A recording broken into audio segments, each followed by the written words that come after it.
حدیث میں موجود ہے، نبی کریم صلی اللہ علیہ وسلم ارشاد فرماتے ہیں کہ جب تمہیں دین کے معاملے میں کوئی تکلیف پہنچے تو تم میری اذیتوں کو یاد کر لیا کرو، اس لیے کہ میں دین کے معاملے میں سب سے زیادہ ستایا گیا ہوں۔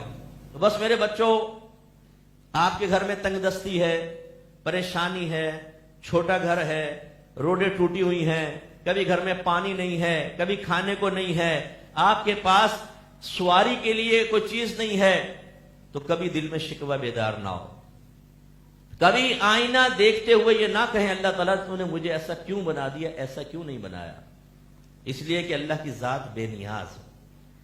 اللہ تعالیٰ کسی چیز کا اثر قبول نہیں فرماتا، اللہ کی رضا پر راضی رہنا چاہیے۔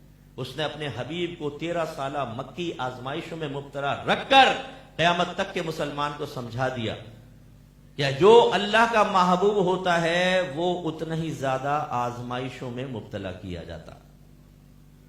چنانچہ جو ہماری عوام ہوتی ہے بعض اوقات اس طرح کے کرائسس میں مبتلا ہو کر منہ سے جملہ نکال دیتے ہیں، یار یہ اللہ کا کیسا انصاف۔ معاذ اللہ بعض کہتے ہیں تو اللہ نے ہم پہ ظلم کر رکھا ہے، بعض کہتے ہیں دیکھو چرسیوں موالیوں چوروں کو اللہ نے دیا ہے، ہم تو نماز بھی پڑھتے ہیں سب کچھ، ہمیں ایسا کیوں نہیں ہے؟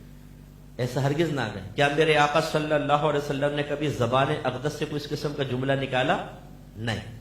کبھی میرے سرکار کی کوئی حدیث سنا دے جس میں سرکار نے فرمایا اللہ تعالیٰ میں تیرا محبوب ترین بندہ ہوں، تیرے دین کی خدمت کر رہا ہوں، میں متقی ہوں، پرہیزگار ہوں، میں عبادات کو بجا لاتا ہوں، میرے ساتھ ایسا کیوں ہو رہا ہے؟ نہیں، میرے آقا نے صبر فرما کر اور آزمائشوں پر مسلسل کامل طور پہ پورا اتر کر یہ سمجھا دیا کہ اللہ تعالیٰ جب کسی کو اپنا محبوب بناتا ہے تو اس پر آزمائشوں کے دروازے کھول دیتا ہے۔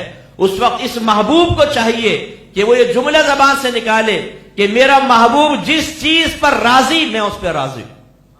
اس لیے اپنے گھر والوں کی بھی تربیت کریں، اپنی تربیت کریں، اصلاح کریں، شکوہ شکایت اچھا نہیں ہوتا۔